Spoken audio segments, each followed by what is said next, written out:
Good evening, students. Let us continue with our topic of training and development. Now, we have done up till here, that is 7th point in our last lecture. So, these are the component of training that we have done. Training policy, management commitment, then training budget, then willing training, trained and professional trainers, then venue and duration of the training has to be determined, types and methods to be applied for training, then teaching aids and material required to train the people. Now next, then 8th is sequential procedure including feedback and evaluation. This is the last stage. After a training program has started, to follow sequence of events each day as per the design. Feedbacks are generated on a continuous basis, which is very important to know whether the training program is proceeding as per requirement or not.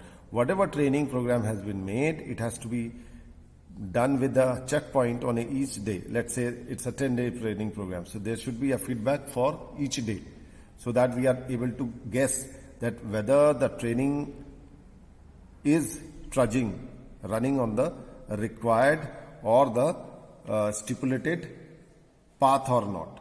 वो सही direction में चल रहा है कि नहीं, ये देखना बहुत जरूरी है. तो रोज चेक इन करना पड़ेगा, रोज फीडबैक लेना पड़ेगा, जिससे कि जो हमने डायरेक्शन तय करी है उस ट्रेनिंग और उसके आउटकम्स को लेकर वो हम फुलफिल कर पाए. तो ये जरूरी है कि वो उस सीक्वेंस को फॉलो करें और ट्रेनिंग प्रोग्राम पे चेक होते रहे कि हम सही डायरेक्शन बढ़ रहे हैं या नहीं. And finally after the end of the training session, applicants skill knowledge gained is applied to actual work setting to evaluate the training result.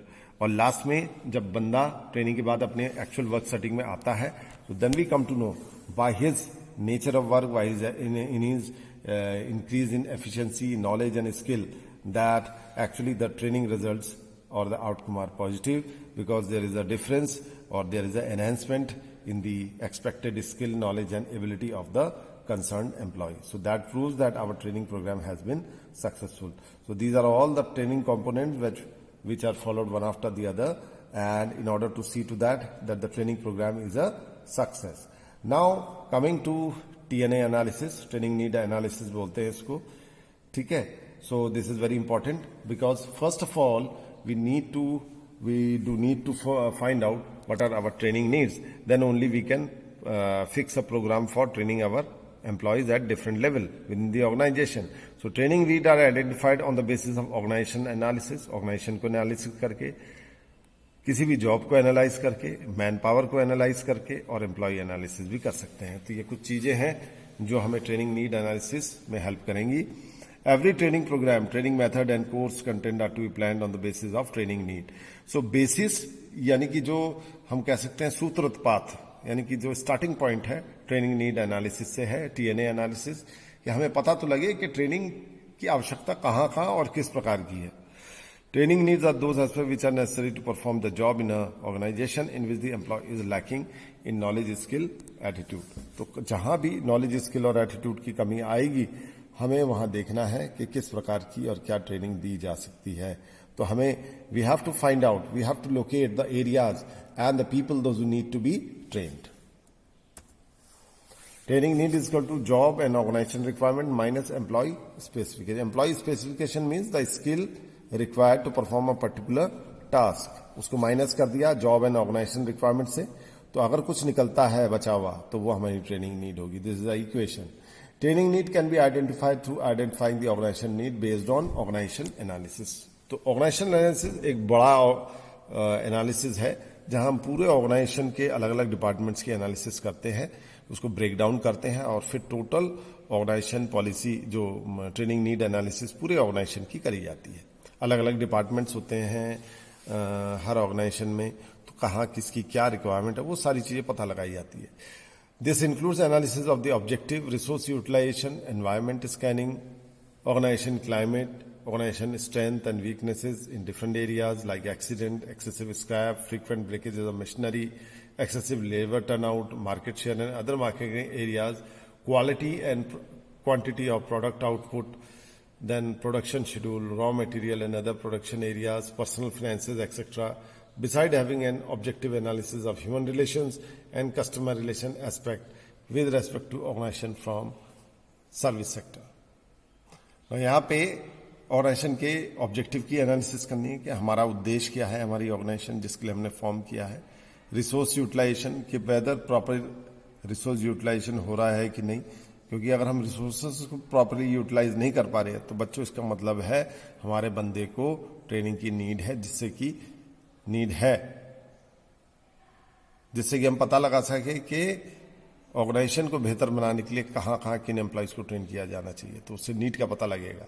Environment scanning and organization climate, organization का present climate क्या है और आसपास का वातावरण within the industry, within the country और within the state क्या है, उसमें मैचिंग है या नहीं। अगर नहीं है तो हो सकता है कि लोगों को ट्रेनिंग देके उस एनवायरमेंट के अकॉर्डिंगली ढाला जा सके।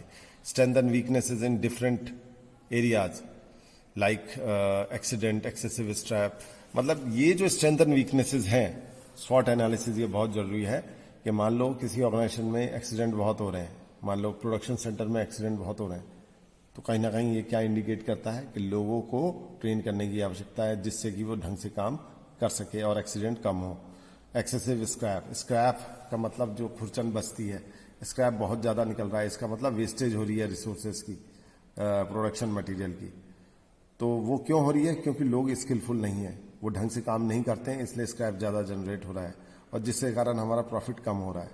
उसी तरह frequent breakdown of machinery, obviously या तो लोग मशीनें ढंग से चलाना ही जानते या मशीनें पुरानी हो गई हैं या लेटेस्ट टेक्नोलॉजी की जरूरत है, कुछ भी हो सकता है। बट अगर वो इस वजह से पता लगाया जाता है कि लोगों को ट्रेनिंग कम है इसलिए ब्रेकेज ऑफ मशीनरी हो रही है, तो उनको उस मशीन को चलाने के लिए अच्छी ट्रेनिंग दी जानी चाहिए। Excessive labour turnover, labour turnover का मतलब है कि बच्चा ये वो रेट ऑफ टर्नओवर होता है कि कितने लोग छोड़ के जा रहे हैं, कितने लोग ज्वाइन कर रहे हैं। अगर ये रेट बढ़ गया है तो इसका मतलब भी यह है कि लोग या तो अनट्रेंड हैं जिसकी वजह से वो काम ढंग से नहीं कर पा रहे इसलिए छोड़ के जा रहे हैं या निकाला जा रहा है, ठीक है।